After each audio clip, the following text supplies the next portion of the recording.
Hello అండి, నేను మీ కవితాముని. ఈరోజు బీట్రూట్ కర్రీ చేస్తున్నామండి. బీట్రూట్ కర్రీకి కావాల్సిన పదార్థాలు చూద్దాం రండి. బీట్రూట్ అండి, బీట్రూట్కి కావాల్సిన శనగగింజలు అండి, మేము శనగగింజలు అంటాము. అలాగే కరింపాకు అండి, పసుపు పొడి, మళ్ళాక ఆవాలండి. ఆవాలైనాక ఇదండి పప్పులు, తెల్లగడ్డలు దంచిపెట్టుకోండేదండి, ధనియాల స్పూను, కారం పొడి, అలాగే సాల్ట్ అండి. కావాల్సిన పదార్థాలు చూస్తారు కదండి. ఇప్పుడు ఎలా చేసుకోవాలో చెప్తాను రండి. బీట్రూట్ అండి, బీట్రూట్కి కొంచెం సాల్ట్ అండి, 1/2 టీ స్పూన్ వేసుకోండి. అంటే ఇది నేను చేస్తూ ఉండేది 1/2 కేజీ బీట్రూట్ అండి. 1/2 కేజీ బీట్రూట్కి మనం ఒక విజల్ వేసుకునేవాడండి.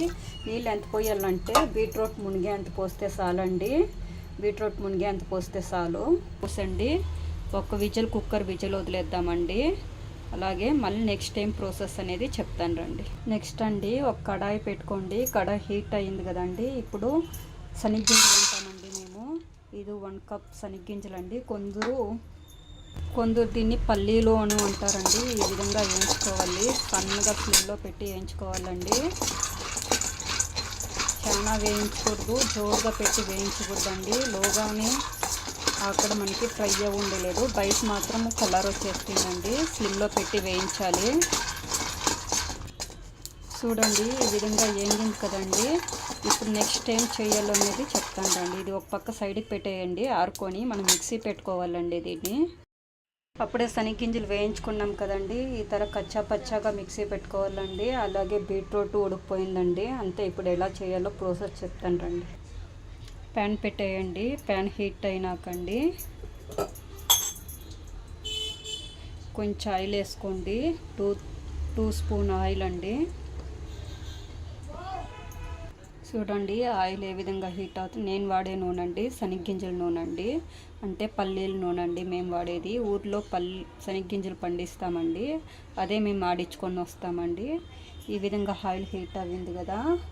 ఇప్పుడు ఆవాలు వేసుకోండి, 1 టీ స్పూను. ఆవాలు చిట్పట అని వెంటనే పప్పులు వేసుకోండి. పప్పులు కొంచెం వేగాకండి, వేయించండి పప్పులు కొంచెము. పప్పులు వేగిపోయిందండి, చూస్తున్నారా, కలర్ చేంజ్ ఉండదు. ఆ పప్పులు వేగిన వెంటనే కరివేపాకు వేసుకోండి. కరివేపాకు వేసుకున్న వెంటనే తెల్లగడ్డలు దంచి పెట్టుకొని ఉంటుంది కదండి, తెల్లగడ్డలు వేసుకోండి. ఇంగు వేస్తా లేదంటే అలాంటే నేను తెల్లగడ్డలు వేస్తూ ఉన్నాను కాబట్టి ఇంగు స్కిప్ చేస్తూ ఉన్నాను. తెల్లగడ్డలు వేగిపోయిందండి. చూడండి, తెల్లగడ్డలు స్మెల్ వస్తుందండి వేగినాక. అలాగే ఇప్పుడు బీట్రూట్ వేసుకుంటూ ఉన్నానండి, ఉడకపెట్టుకోండి. చూసారా, ఈ విధంగా బీట్రూట్ వేసినాక తిప్పుకోండి ఒక 2-3 చట్నీలు.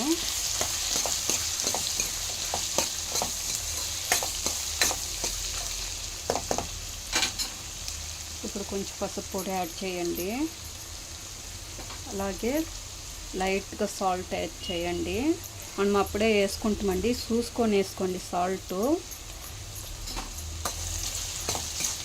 ఉడికించి అప్పుడు వేసుకుంటాం కదా సాల్ట్, అందుకే ఇప్పుడు కొంచెంగా వేసుకోవాలండి సాల్ట్. ఇలా వేయించిన తర్వాత 2 నిమిషాలు మూత పెట్టించేయండి. 2 మినిట్స్ అయింది కదండి. ఇప్పుడు మూత తీసి చూద్దాము వేగిందా లేదా అనేసి. చూడండి ఎంత బాగా వేగిందో, వేగిపోయిందండి. ఇప్పుడు మనకు కావాల్సిన పదార్థాలు, కారం పొడి వంట వేసుకుందాము. కారం పొడి అండి, 1.5 స్పూన్ కారం పొడి, అలాగే 1/2 స్పూన్ ధనియాల పొడి. ఇప్పుడే నేను శనగగింజలు పచ్చిగా వేయించుకుంటాం కదండి, అది కొంచెం వేసేస్తూ ఉన్నానండి. చూపెట్టినాను కదా మీకు ఎంత వేయించుకోవాలని. చూడండి, వేసేసినాక ఈ విధంగా వేయించుకోండి.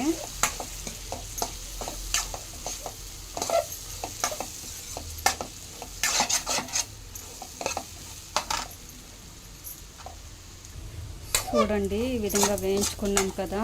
ఇప్పుడు ఒక 2 మినిట్స్ మూత పెట్టేయాలి. కారం పొడి అంతా వేసుంటాం కదండి, అది పచ్చివాసన పోయేదానికి అంతేనండి, ఇంకేమీ లేదు. 2 మినిట్స్ అయినాక మళ్ళీ చూద్దాం రండి.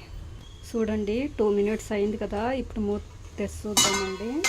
చూడండి ఎంత బాగా వేగిందో, వేగిపోయిందండి. ఇప్పుడు లాస్ట్కి కొత్తిమీర గార్నిష్ చేసుకొని ఒక 1 మినిట్ అండి.